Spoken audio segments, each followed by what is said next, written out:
नमस्कार. आता सायलीचा चुडा भरण्याचा कार्यक्रम असतो तेव्हा सायलीची मैत्रीण मंजिरी हा चुडा घेऊन तिच्यासाठी येते आणि म्हणते, सायली हा बघ, खास पंढरपूरवरून मी तुझ्यासाठी चुडा घेऊन आली आहे. माझ्या खास मैत्रिणीसाठी हा माझ्याकडून खास चुडा. आणि तिथे रायासुद्धा आलेला असतो. मंजिरी आणि राया सायलीला म्हणतात, आम्ही तुला सगळी मदत करायला तयार आहोत. तेव्हा राया म्हणतो, तुम्हाला तुमच्या यांना आणायचं असेल इथे तर सांगा, मी असा जातो आणि असा त्यांना घेऊन येतो. आणि सायली हो म्हणते. सायली हो म्हणताच राया तसाच सुभेदारांच्या घरात जातो, अर्जुनच्या रूमच्या इथे येतो, अर्जुनला उचलतो आणि तसाच सायलीच्या घरी घेऊन येतो. आता सायलीच्या घरी आलेल्या अर्जुनला बघून सायली खूपच खुश होते. आता अर्जुन डोळे उघडतो, समोर बघतो तर सायली असते. अर्जुनसुद्धा खूपच खुश होतो. आता राया म्हणतो, बघा मी आणलं ना तुमच्या यांना, मी बोललो ना की तुमच्या दोघांचं मी नक्की लग्न लावून देईन म्हणून. तेव्हा लगेच सायली रायाचे आभार म्हणते. तेव्हा मंजिरी म्हणते, चला आता आपण चुडा भरण्याचा कार्यक्रम करूया. आता कुसुम म्हणते, कोण भरेल आता हिला चुडा? लगेच राया म्हणतो, त्यांच्या यांनाच सांगूया ना, अर्जुन दादांनाच सांगूया चुडा भरायला. अर्जुन दादा भर, तुझ्या बायकोच्या हातात तूच बांगड्या भर, तू चुडा भर. तेव्हा लगेच अर्जुन खुश होतो. अर्जुन तिथे बसतो आणि अर्जुन सायलीला प्रेमाने चुडा भरत असतो आणि दोघं एकमेकांकडे प्रेमाने बघत असतात. ते बघून कुसुमला खूपच भारी वाटतं.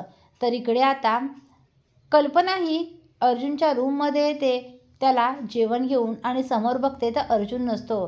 ती हाका मारते. तिला असं वाटतं अर्जुन वॉशरूमला गेला असेल. ती हाका मारते पण अर्जुन बाहेर येत नाही म्हणून कल्पनाला जरा टेन्शन येतं. ती वॉशरूममध्ये जाऊन बघते तरी तिथेसुद्धा अर्जुन नसतो. सगळीकडे अर्जुनला शोधतात, अर्जुन कुठेच नसतो. आता मात्र अचानक अर्जुन गायब झाल्यामुळे सुभेदार हादरतात. अर्जुन कुठे गेला असेल, काय झालं असेल? अर्जुन काही स्वतःला तर करून घेणार नाही ना, स्वतःच्या जीवाचं काही बरं वाईट तर करून घेणार नाही ना, असे नको नको ते प्रश्न कल्पना आणि पूर्णाजीच्या मनात येत असतात. आता सर्वांनाच धक्का बसलेला असतो. प्रिया म्हणते, मला वाटतंय ना त्या सायलीने अर्जुनला किडनॅप केलं असेल. खरंच तिच्या घरीच असणार तो अर्जुन. तेव्हा लगेच प्रताप म्हणतो, नाही ती काय किडनॅप करणार त्याला, असं नाही होऊ शकत. तेव्हा अश्विन म्हणतो, हो मला सुद्धा तेच वाटतंय, ती नाही असं काही करणार. तेव्हा लगेच प्रिया म्हणते, तुम्हाला माहीत नाही आहे ती मुलगी काय काय करू शकते, मला माहीत आहे. ती इथे येऊ धमक्या देऊ शकते तर ती अर्जुनला किडनॅप करूच शकते. तुम्ही चला माझ्यासोबत, आपण तिच्या घरी जाऊन बघूया. तेव्हा लगेच पूर्णाजी म्हणतात, मला तन्वीचं म्हणणं पटतंय. प्रताप आणि अश्विन तुम्ही तन्वीसोबत जा आणि बघा तिकडे अर्जुन आहे का. अर्जुन असा अचानक कसा गायब होईल, मला तरी वाटतंय तुम्ही त्या मुलीच्या घरी जाऊन एकदा बघा. तेव्हा लगेच अश्विन आणि प्रताप आणि प्रिया हे इकडे सायलीच्या घरी यायला निघतात. आता सायलीच्या घरी तोपर्यंत चुडा भरण्याचा कार्यक्रम झालेला असतो आणि राया आणि अर्जुन हे बाहेर गेलेले असतात. तेव्हा ही लोक येतात तेव्हा त्यांना अर्जुन तिथे दिसत नाही. प्रिया आल्या आल्या सायलीला म्हणते, माझा होणारा नवरा अर्जुन कुठे आहे? तेव्हा सायली म्हणते, मला काय माहीत तुझा नवरा कुठे आहे आणि मला काय विचारतेस, काय मी घेऊन आली आहे? तेव्हा लगेच प्रताप म्हणतो, तूच आणला आहेस, घरात नाही आहे अर्जुन, मग अर्जुन अचानक गायब कसा झाला? तेव्हा सायली म्हणते, बाबा खरंच मला माहीत नाही, मी कशाला इथे आणू त्यांना? तेव्हा प्रिया म्हणते, खोटं बोलते ही बाबा, इथेच आहेत ते, शोधा. आणि ती सगळीकडे शोधत असते, तिला कुठेच भेटत नाही अर्जुन. तेव्हा कुसुम म्हणते, झाली तुझ्या मनाचं समाधान, सांगितलं ना इथे नाही आहे म्हणून अर्जुन. तेव्हा लगेच प्रियाला राग येतो, अर्जुन भेटत नाही म्हणून प्रिया ही सायलीच्या अंगावर धावून जाते. तेव्हा मंजिरी समोर येते आणि प्रियाच्या सनसनीत कानाखाली मारते आणि म्हणते, सांगितलं ना तिने इथे अर्जुन नाही आहे, मग तुझी हिंमत कशी झाली माझ्या मैत्रिणीवर धावून जायची, चल निघ इथून. आता मंजिरीचं ते बोलणं ऐकून प्रियाला धक्काच बसतो. प्रिया म्हणते, तू कोण आहेस ग?